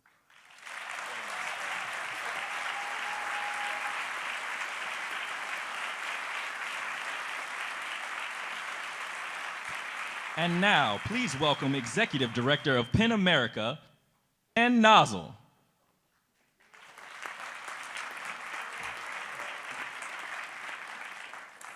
So one difference between the PEN Awards and the Oscars is that here at the PEN Awards, we rarely have those big teams of writers coming up on stage to jump into one another's arms, fight over the mic, and bask in shared achievements.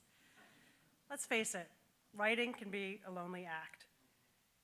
Yet intrinsic to great literature is the link between writer and reader. A reader enters the universe of the writer and sees what the writer sees, feels what the writer would feel, laughs at the writer's jokes. Among the literary community as a whole, this community, those connections multiply, overlap, and thicken. Writers never stop being readers, and no writer ever became a writer without first loving the work of another writer.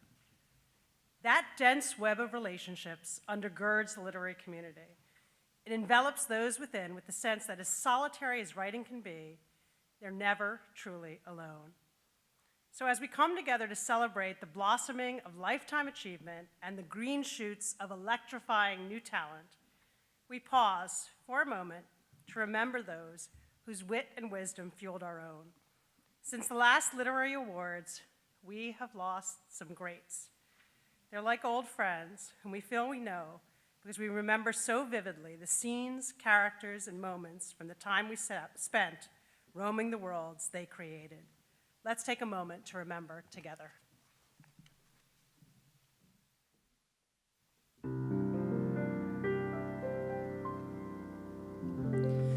And now the purple dust of twilight time steals across the meadows of my home.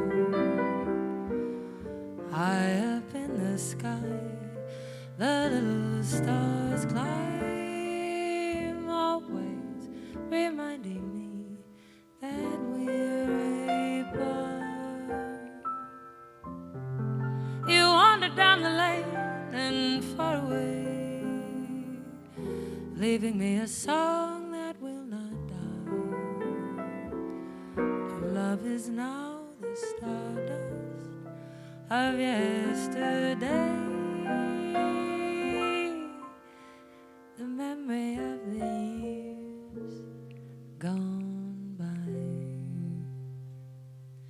Sometimes I wonder why I the lonely night, dreaming of a song.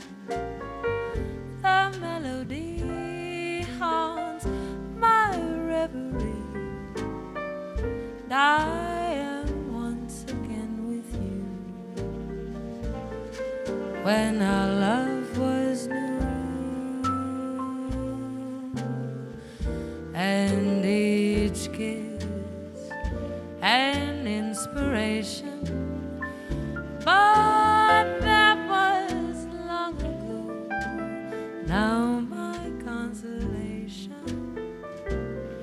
is in the stardust of a song.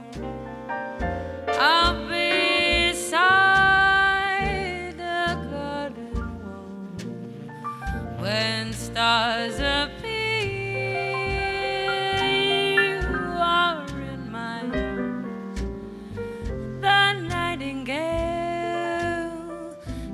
His fairy tale, a paradise where roses bloom. Though I dream in vain,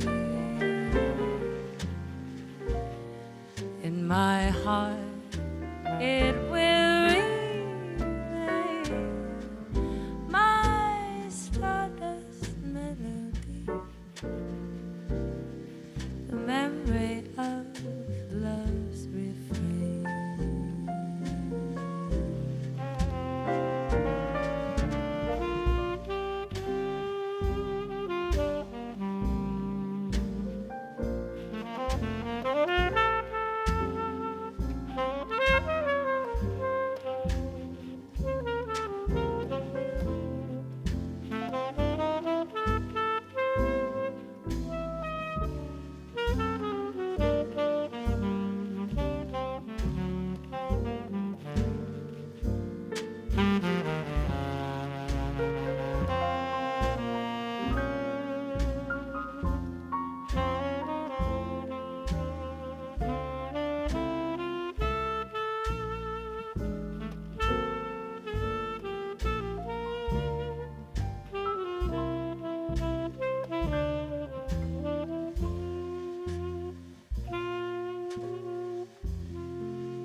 Ladies and gentlemen, please welcome to the stage 2015 Penn Nora Maggot Award for Editing winner and co-founder and editor of Tin House Magazine, Rob Spillman.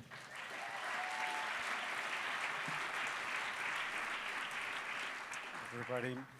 Established in 1993, the Penn Nora Maggot Award for Editing honors a magazine editor whose exemplary work and vision has defined the voice of the magazine.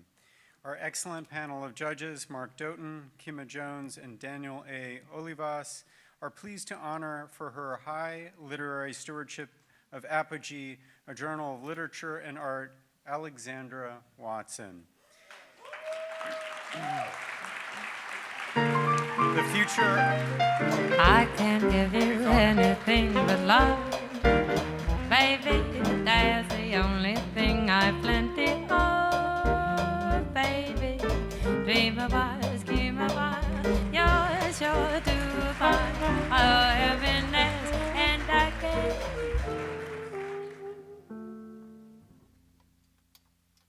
Thank you.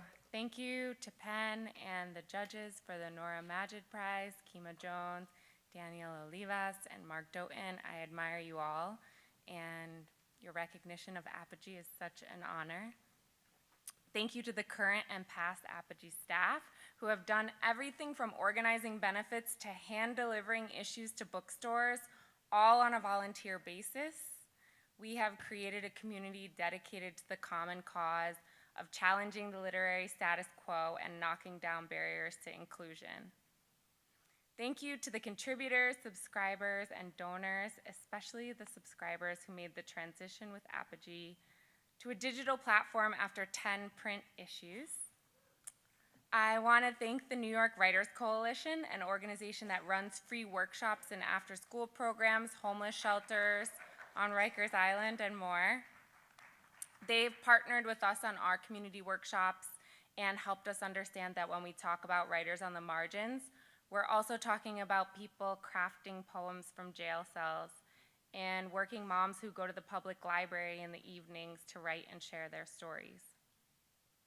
Thank you to the arts councils that make this community work possible, the New York State Council of the Arts and the Borough Arts Councils. Apogee has never received any corporate donations or federal grants, and these city and state grants keep us afloat. As we see federal funding for the arts dwindle, we need to start thinking locally about funding the arts and supporting our local arts councils.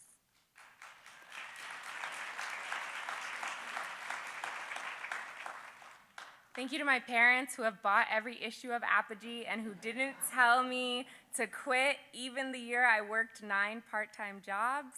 I have the W-2s and 1099s to prove it. And still edited Apogee unpaid.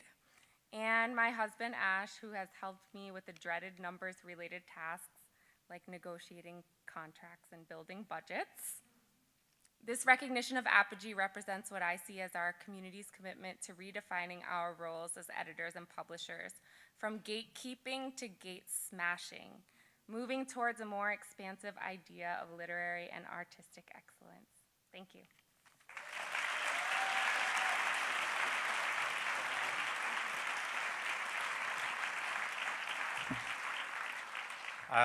I'm just excited to see that the future of literary magazines is in such good hands. The Penn Phyllis Naylor Working Writer Fellowship is offered annually to an author of children's or young adult fiction. This fellowship is generously funded by Phyllis Naylor. It has been developed to help writers whose work is of a high literary caliber and is designed to assist a writer to complete a book-length work in progress. Along with our judges, Joseph Bruchak, Karen Callender, and Lena Roy, we'd like to recognize this year's winner with a round of applause, Noni Carter for Womb Talk. Thank you.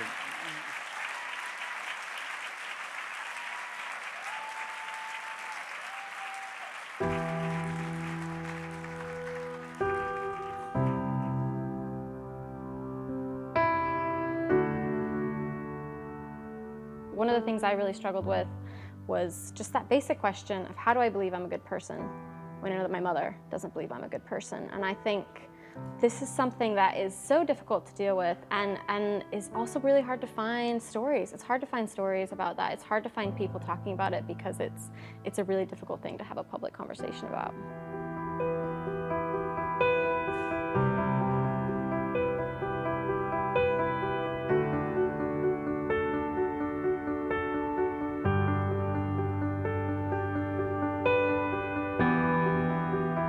Education is really just a process of self-discovery, of developing a sense of yourself and what you think. But the more that we self-segregate and schools become reflections of people's homogeneity, then I think schools themselves become instruments of division.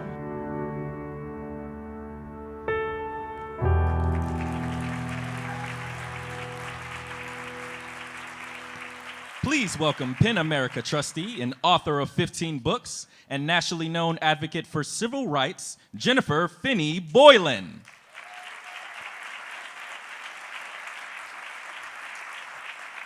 Thank you. Hi, everybody.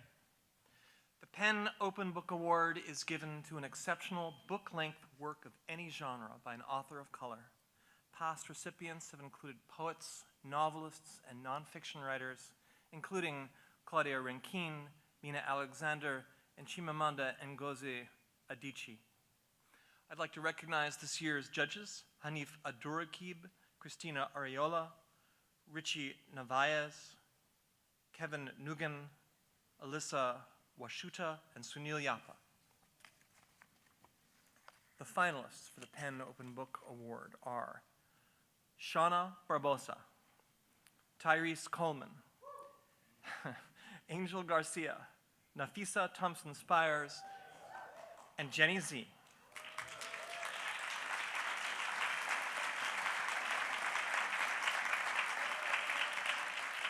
And the winner is Nafisa Thompson-Spires, the heads of the color people.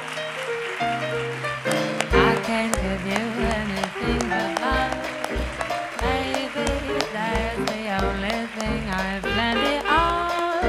Baby, dream a while, scheme a while, you're sure to find oh, happiness, and I guess all the things you've always pined for, dear, like. Wow, I didn't expect to win, so. I wanted to give a cute Olivia Colman-like Oscar speech, but I'm really afraid I'm gonna melt into a puddle of stress sweat, so I'm just gonna keep it really brief and say I want to thank my husband, Derek, whose research was a big part of this collection. I actually took my title from his scholarship on 19th century Black writers, James McCune Smith in particular. My editor, Dawn Davis, who's here with me as well, and my agent, Anna Stein at ICM. And I want to say I really appreciate that people are finding so much empathy and seeing themselves in a book about weird Black people that I didn't think was going to do the way it's been doing, and I'm just really grateful. So thank you, Penn, thank you everyone, all the other writers who are finalists for this, I appreciate you, and I'm so glad that we've had a kind of mini cohort this year as debuts in particular. So thank you. Thank you so much.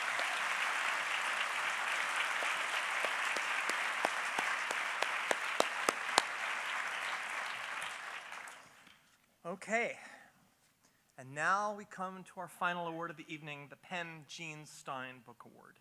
This award, conferred with a $75,000 purse, is given to a, yeah, I know, right? I wish I had a $75,000 purse.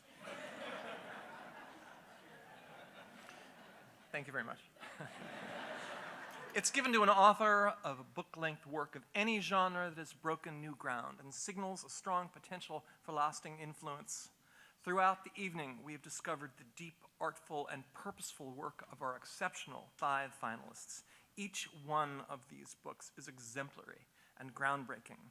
Our judges, Jennifer Clement, Matthew Desmond, Natalie Diaz, Brenda Shaughnessy, and Charles Yu, were given the difficult task of choosing only one winner. Again, the finalists for the Penn Gene Stein Book Award are Nana Kwame Adjei-Brenyah, Ada Limon, Jose Olivares, Richard Powers, and Tara Westover. And the winner is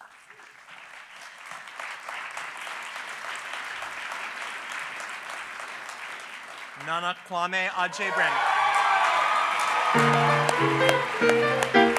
I can't give you anything but love, baby. That's the only thing I've plenty of, baby. Dream a while, scheme a while, you're sure to find oh, happiness, and I guess all the things you've always found for. Gee, I'd like to see you looking, baby, looking so swell. Oh, my baby, baby, boy, diamond bracelets, but they do not sell.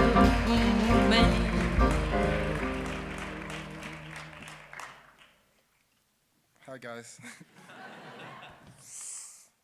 My name is on here. I'm not gonna lie, I'm pretty shook right now. I'm just trying to think of something funny to say, but it's hard because I might vomit anytime. If that happens, don't worry. I think someone in my group has Altoids. You got Altoids? My book came out October 23rd of this year.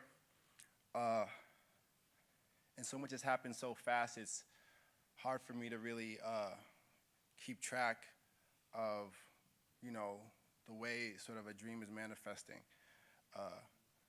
And one clear sort of evidence of that is just how bad I've gotten with emails. I'm sorry to my editor, she's here. Maybe it's apt to thank her first. Thanks to Naomi Gibbs, who took a chance on this book. Also thanks to my editor, Meryl Simanoff, she's here. To give an example of the kind of, you know, supporter she is, I said I was hungry earlier today, and while I was sitting, someone gave me a chocolate bar. I said, "This is from Meredith." So thank you for that, Meredith. Man,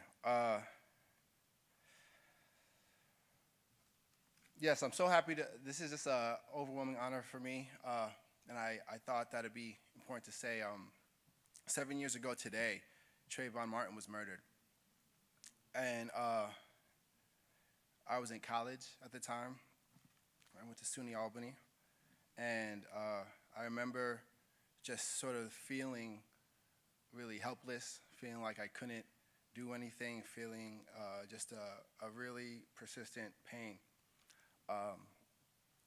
And so in response to that, me and a good friend of mine, I don't know if he's supposed to come, I don't know if he got in. Junior, did you get in?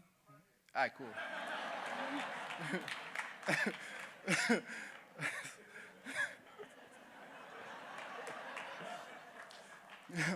We made this pamphlet.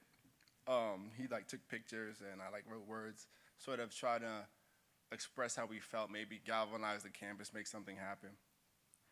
And we woke up, like, you know, like I want to say, or we stayed up to like 3 in the morning and distributed these pamphlets anonymously. And I remember feeling like, you know, I went to bed feeling sort of this like self-righteous kind of glad about it, you know, feeling like, you know, we fixed racism yesterday and just go to bed. And we got up trying to see what happened and, you know, expecting upheaval, some big conversation, and, you know, maybe unsurprisingly nothing happened. I saw a janitor throwing them out. We had pretty much just littered. And I didn't like that feeling at all. And in writing this book, I think what was important about doing that pamphlet, even though I am now sort of, you know, out of the pamphlet game, I felt very precisely, you know, that I wanted these stories to be out in the world, even if my name wasn't attached to them. I felt like maybe they could do something. I felt like maybe they could help somebody feel seen. I hoped that maybe they could push a conversation in a direction that mattered. I thought maybe if I imagined a world a little bit worse than ours, maybe collectively we can imagine a world that's much better. And so it's a big honor for me to have this chance to be here today. I think there's so many people I want to thank, and I can't get to them all, but all these writers, you know, for me it's incredible, like, you know, just to be down with y'all, to be honest. I feel really lucky. I feel, you know, really blessed. I remember when I got to college, you know, I didn't have a laptop, and, you know, I felt, you know, all these kids they would pop out their Macs every class, and I remember just feeling like, you know, I don't know, some sort of jealousy or resentment. And I remember that next semester, my older sister, who's here today, she got me this Lenovo netbook, and, you know, I got to write stories on it, and I felt like a writer for her, so thank you, Doma, she's here. And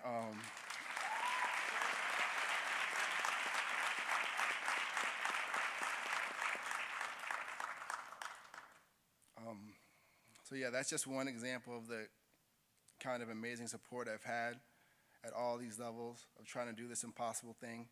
So thank you guys for making me feel like I can do it, and you know, thank you for inspiring me every day. Thank you for doing this thing thank you for making this magic that has sort of saved me time and time again. Thank you guys.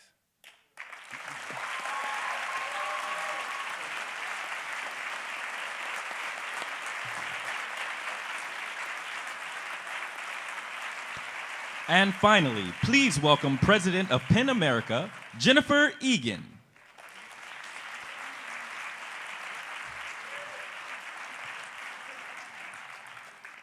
Thank you to everyone in the audience for joining us on this evening of fantastic celebration. When I talk about our mission at Penn America, it can sometimes sound like two separate missions: celebrating creative expression and defending the liberties that make it possible. Tonight is a reminder of why these two elements are inseparable. Literary expression at its finest, in addition to providing transporting and compulsive reading, of course, embodies hard truths, contradictions, and discoveries that push the reader in new directions, sometimes outside her comfort zone. In fact, these qualities are what make reading capable of expanding the reader's world. The daring and groundbreaking work we honor here tonight is testament to a culture in which free expression is nurtured and protected. I'm lucky enough not to know what it's like to write with a state looking over my shoulder, but I'm guessing the imagination suffers. PEN America's fight on behalf of writers and journalists who are being silenced around the world is one aspect of our insistence upon the value of literary culture and the complexities of thought and expression it engenders. That complexity is essential to a healthy democracy, and we will fight against encroachments upon it wherever and whenever we see them, including our own president's attacks on journalists.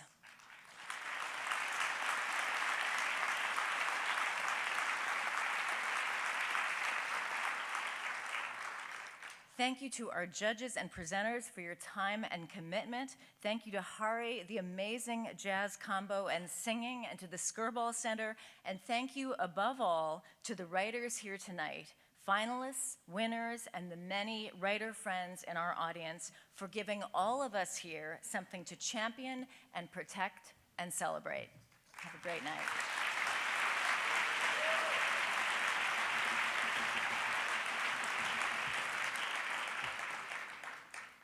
Yeah, well, that's the end of it. Thank you all for coming tonight to honor these incredible writers. Can we hear it again for the band that's played wonderfully all evening?